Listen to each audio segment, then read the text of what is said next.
राधे राधे दोस्तों, आप सभी के ऊपर राधा रानी की कृपा हमेशा बरसती रहे। आप सभी बहुत खुश रहें। तो दोस्तों, आज मैं ऐसी आपको 13 चीजें बताऊंगी जो हमारे धर्म में यानी हमारे हिंदू धर्म में वर्जित है। और ये जो 13 चीजें हैं, कहीं ना कहीं हम जाने अनजाने रूप से इसको हम करते हैं। कभी कभी हम जानते रहते हैं कि ये चीजें गलत होती है, बट फिर भी हम लोग कर देते हैं। ये सोचते हैं कि नहीं, उतना नहीं होगा, किसी ने कहा। बट ये जो मैं आज बताऊंगी, ये 13 चीजें, ये बहुत ही ज्यादा वर्जित है। आप इसे भूलकर भी नहीं कीजिए। आप पूरे ध्यान से सुन लीजिए कि ये 13 चीजें हैं क्या। क्योंकि अगर आप ये 13 चीजों में से आप एक भी चीजें करते हैं तो इससे आपकी लाइफ में प्रॉब्लम होगी। क्योंकि ये हमारे धर्म, हमारे सनातन धर्म में वर्जित कहा गया है। तो दोस्तों, इसका मतलब ये है कि आपको ये चीजें नहीं करनी है। तो पहला ये है दोस्तों कि भगवान गणेश जी को आपको तुलसी की पत्ती या तुलसी का दल या तुलसी का कोई पत्ती वगैरह नहीं, आपको तुलसी की माला भी आपको नहीं अर्पित करना है। क्योंकि गणेश भगवान को तुलसी वर्जित है। उनको तुलसी का कोई भी चीजें, तुलसी जिन फलों में, जिन मिठाइयों में या खीर में अगर तुलसी की पत्ती डली हुई है तो आप उन्हें गणेश जी को भोग नहीं लगाइए, क्योंकि ये वर्जित है। आप सुने होंगे एक गणेश जी का और तुलसी माता का एक किस्सा है। एक हमारे धर्म में, हमारे शास्त्रों में एक कहानी उनके लिए कही गई है। तो इसीलिए उनको तुलसी आप अर्पित नहीं आपको करना है। आपको भूलकर भी तुलसी अर्पित नहीं करना, क्योंकि वर्जित है। तो वर्जित चीजों का वर्जित का मतलब ही ये होता है कि ना, तो आपको नहीं चढ़ाना है। दूसरा ये है दोस्तों कि आप देवी को दूर्वा नहीं चढ़ाना है। दूर्वा जिसे जो हरी हरी घास होती है, जो भगवान गणेश जी को अर्पित की जाती है, तो आपको ये दूर्वा किसी भी देवी को, किसी भी फीमेल गॉड को आपको नहीं अर्पित करना है, क्योंकि ये उनको वर्जित होता है। इसका भी आपको हमारे धर्म में एक कहानी मिलेगी, एक कथा मिलेगा, कहानी माफ कीजिएगा, कथा मिलेगा आपको कि क्यों देवी को ये दूर्वा नहीं अर्पित किया जाता है, क्यों वर्जित है। तीसरा दोस्तों ये है कि 2 शंख एक जैसा आप को साथ में मंदिर में नहीं रखना है या अपने पूजा स्थान पे नहीं रखना है। तो आप 2 शंख रख सकते हैं, लेकिन 2 शंख एक ही जैसा, जैसे शंख कई होते हैं, बहुत सारे शंख की वैरायटी होती है, तो आपको सेम 2 शंख नहीं रखना है, ये वर्जित होता है। और दोस्तों, चौथा ये है कि आप भगवान विष्णु जी को तिलक में आपको चावल नहीं डालना है। जैसे हम लोग का वो ये होता है कि भगवान को जब हम तिलक करते हैं तो उसमें हम अक्षत लेते हैं चावल के रूप में, मतलब चावल लेते हैं, मतलब सैगा चावल जिसको हम लोग अक्षत कहते हैं, उसको हम लोग भगवान को तिलक करते हैं तो उसमें चढ़ाते हैं। तो भगवान विष्णु को अक्षत नहीं चढ़ाना चाहिए। तो उसमें तिलक आप जब चढ़ाइए तो उसमें चावल नहीं डालिए। अब 5वां दोस्तों ये है कि घर के अंदर आपको शिवलिंग नहीं रखना। अगर आप रख रहे हैं तो आप ये बात ध्यान रखिए कि अंगूठे से बड़ा शिवलिंग नहीं होना चाहिए, एकदम छोटा सा होना चाहिए।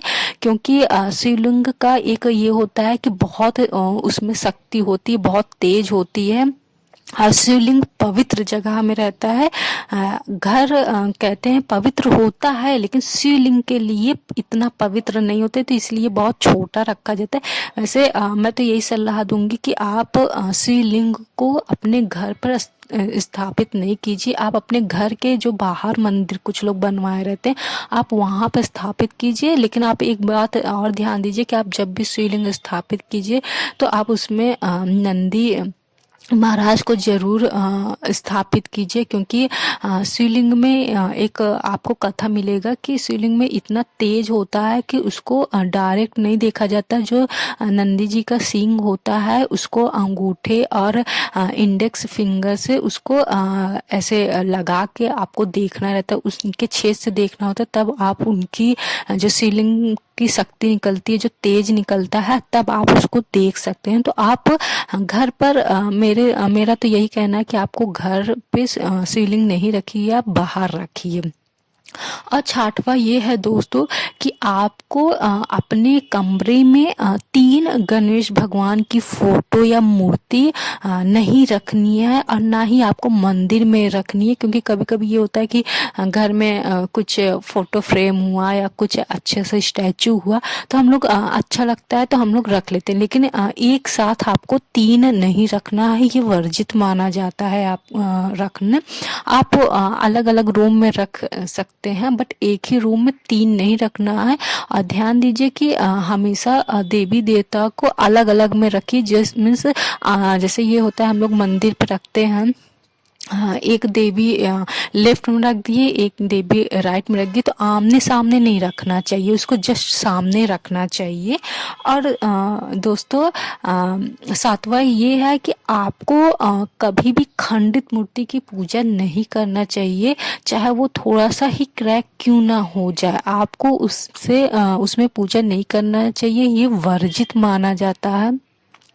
अगर आपका कुछ कोई भी मूर्ति अगर है तो उसको आप किसी पेड़ के नीचे रख दीजिए, या फिर आप किसी जल में प्रवाहित कर दीजिए, लेकिन आप उसको पूजा नहीं कीजिए, क्योंकि ये खंडित फल देगा, आपको अशुभ फल देगा। और 8वां ये है दोस्तों कि आपको रविवार को तुलसी जी की पत्तियां, जो तुलसी की पत्तियां होती हैं, उसको नहीं तोड़ना है, और ना ही आपको तुलसी में जल चढ़ाना है, क्योंकि ये वर्जित होता है। रविवार के दिन तुलसी पूजा निषेध होता है। और दोस्तों 9वां ये है कि कोई भी सुहागिन स्त्री को, मतलब जो कि मैरिड हो, उन्हें अपने माथे पर सफ़ेद चंदन का तिलक नहीं लगाना चाहिए, ये वर्जित है, क्योंकि सफ़ेद चंदन का टीका तब लगाया जाता है जब वो विडो हो जाती हैं, तब लगाया जाता है। तो आप लाल चंदन का लगा सकती हैं तिलक, लाल रोली का लगा सकती हैं तिलक, बट आप सफ़ेद चंदन का तिलक नहीं लगाइए, ये हमारे शास्त्रों में पूरी तरीके से इसको वर्जित माना जाता है। अगर आप लगाती हैं, अभी लगा रही होंगी, आपको नहीं पता था, तो आप इसे लगाना छोड़ दीजिए। आप लाल चंदन लगा सकती हैं, बट सफ़ेद चंदन लगाना वर्जित है। 10वां ये है दोस्तों कि शंकर भगवान को आपको कुमकुम यानी कि जो रोली होती है उसका टीका कभी नहीं लगाना चाहिए, क्योंकि शंकर जी में जो उनको ये रेड कलर का फूल, मतलब कोई भी लाल वस्तु चढ़ाना वर्जित होता है। तो लाल कुमकुम, रोली, ये सब नहीं चढ़ाना चाहिए। हाँ, लाल कमल चढ़ाया जा सकता है, लेकिन लाल बाकी के जो गुड़हल के फूल होते हैं वो नहीं चढ़ाना चाहिए, और भी लाल फूल नहीं चढ़ाना चाहिए, कमल और गुलाब को छोड़कर, क्योंकि ये प्राकृतिक ये मतलब प्राकृतिक तो हालांकि सभी फूल हैं, लेकिन ये मतलब कि भगवान को प्रिय होते हैं, ये एक ईश्वरीय पुष्प है, तो इसको चढ़ा सकते हैं। लाल गुलाब, लाल कमल चढ़ा सकते हैं, बाकी लाल गुड़हल ये सब फूले चढ़ाना निषेध होता है। और दोस्तों 11वां ये है कि आपको दीपक से दीपक नहीं जलाना है, या एक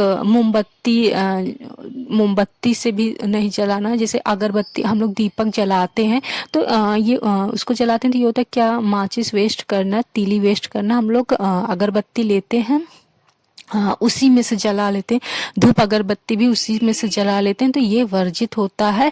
और एक दीपक से दूसरे दीपक भी नहीं जलाना है, आपको हर तीली के लिए, हर ज्योति के लिए नई तीली इस्तेमाल करना है, एक से दूसरा दीपक जलाना ये वर्जित होता है, ये मान्य नहीं होता है। और दोस्तों 12वां ये है कि आपको तुलसी चबाना नहीं चाहिए।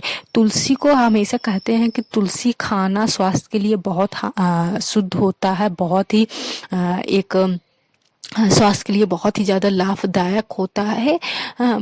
सुबह तुलसी और तुलसी के साथ, तुलसी के बीज के साथ मिश्री भी खाया जाता है, तुलसी के साथ आप सौंफ मिश्री भी खा के किया जाता है। तो इसके साथ आपको तुलसी मतलब कि ये तुलसी जो चबाया जाता है वो चबाना नहीं चाहिए, ये वर्जित होता है। अब वैसे भी एक साइंटिफिकेट ये भी कहा गया है कि तुलसी की पत्ती अगर आप चबा के खाते हैं तो ये आपके दांतों को नुकसान पहुंचाता है, आपके दांत कमजोर हो जाते हैं। तो हमेशा तुलसी को एक एक पत्ती लेके उसका हल्का सा ऐसा गोला बना के उसको पानी के साथ निगला जाता है, उसको चबाया नहीं जाता, क्योंकि अगर आप चबाएंगे इसको तो आपके दांतों में कैविटी बढ़ेगी, आपकी दांतें कमजोर होंगी। तो इसको आप निगलेंगे तो वो स्वास्थ्य के लिए भी मतलब स्वास्थ्य के लिए, माफ कीजिए, स्वास्थ्य के लिए लाभदायक होगा। अगर आप उसको चबा खाते हैं तो ये आपके दांतों को नुकसान करेगा और वर्जित भी है। लास्ट 13वां ये है दोस्तों कि अक्सर हम लोग क्या करते हैं कि मंदिर से लौटते वक्त हम लोग क्या करते हैं, मंदिर की घंटी बजाते हैं, तो ये वर्जित होता है। आप मुझे भी जब नहीं पता था तो मैं भी मंदिर से लौटते वक्त, चाहे जाते वक्त घंटी ना बजे लेकिन लौटते वक्त घंटी जरूर बजाती थी। तो ये पूरी तरह से निषेध होता है। आप जाइए, दर्शन करिए, तब दर्शन करते वक्त, जाते वक्त आप घंटी बजाइए, लेकिन जब आप आने लगे वापस मंदिर से लौटते रहें, उतरते रहें, अगर आप माता रानी ऊपर हों, ईश्वर ऊपर हों, तो आप जब आएंगे तो वो घंटी आपको नहीं बजाना, घर आते वक्त आपको घंटी नहीं बजाना है, ये निषेध माना गया है हमारे शास्त्रों में। तो दोस्तों ये 13 चीजें हैं जो हमारे शास्त्रों में निषेध माना गया है। तो अगर आप ये चीजें इग्नोर करते हैं, मीन्स आप ये चीजें नहीं करते हैं जो चीजें वर्जित है, तो इससे आपकी जिंदगी बहुत ही ज्यादा खुशहाल होगा और आपको एक पॉजिटिविटी एनर्जी मिलेगी। क्योंकि जब हमारे अंदर पॉजिटिविटी एनर्जी आएगी, हमारे अंदर सकारात्मक ऊर्जा रहेगी, तभी हम अच्छे काम करेंगे, तभी हमारा काम करने में मन लगेगा। अगर आप निगेटिव हैं, आप निगेटिव एनर्जी से भरपूर हैं, आपके आसपास निगेटिविटी है, तो आप ना ही कोई काम करेंगे और ना ही सक्सेस होंगे, क्योंकि आप दिल से काम करेंगे ही नहीं, आप में के अंदर तो निगेटिविटी हुई है, तो वो काम अच्छे से नहीं होगा। तो दोस्तों उम्मीद करती हूँ आपको ये 13 चीजें जो मैंने वर्जित बताया है, आप उस पर ध्यान देंगे, ताकि आप अपने भविष्य में ये कामें ना करें। तो आज का वीडियो मैं यहीं समाप्त करती हूँ। राधे राधे दोस्तों। राधा रानी आप सभी के ऊपर कृपया बरसाती रहे। राधे राधे दोस्तों।